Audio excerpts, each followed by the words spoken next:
A Call Kurtis investigation tonight exposes an elaborate scheme to sell stolen cars. Kurtis has learned of what some call the biggest used car scam in the country, and it could be that Californians are driving around in stolen cars and they don't even know it. Yeah, scary stuff here. We're talking about crafty crooks who are switching out vehicle ID numbers. Those are the numbers that uniquely identify your car, and there is virtually no trace the car was ever stolen.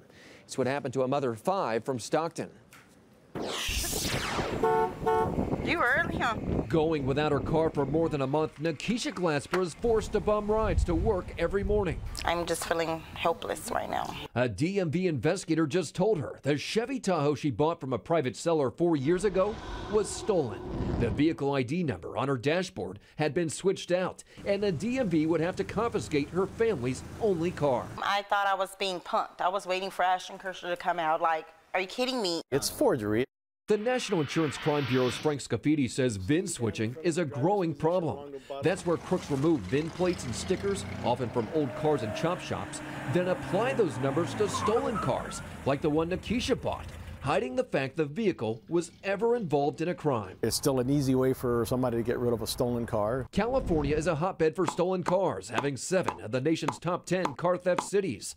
But just more than half of those stolen cars are recovered each year. But you're looking at 300 or so thousand cars that go unaccounted for. Some go undetected, ending up in shipping containers headed overseas. Customs stopped this Hong Kong-bound shipment of stolen luxury cars in April in Long Beach.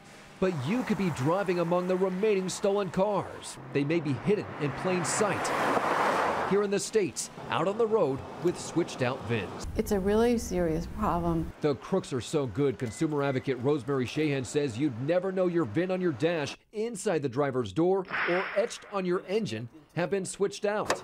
Although she says if you brought your car to a good mechanic, they should be able to detect if the VIN was switched. They would know to look for that. That would be one of the first things they look for. Nikisha admits she didn't have a mechanic inspect her car before she bought it. Living paycheck to paycheck, the mother of 5 says it could be some time before she can afford a new car. I'm just gonna keep having to get rides until I save up enough money. Well, the DMV couldn't comment on this investigation because it's still active, but a spokesperson says one way to help avoid this, whenever you buy a car from a private seller, have them meet you at the DMV to run the car's information and make sure everything adds up. That makes sense. What about using a resource like Carfax? Yeah, there's sites like Carfax. They'll charge you $35 for a report, and you can look on there, see what the odometer readings are, compare that to what's actually on the dashboard. If there's something funky about that, that might be a red flag. And there are other sites that do this as well. We're going to post some of those on CBSSacramento.com. And so are car makers doing anything to try and combat this? We're hearing that they're putting VINs on more areas of the car. They're stamping it in various areas and hoping to stay ahead of the crooks, but you know, there's only time before the crooks realize where they're posting them. Wow. Yeah. Okay, Kurtis. So it's scary. All right. If you have a consumer problem you can't resolve, maybe we can. Call our hotline Monday through Friday at 916-374-1343, or you could always go to our website, CBSSacramento.com, click on Call Kurtis, and fill out our form.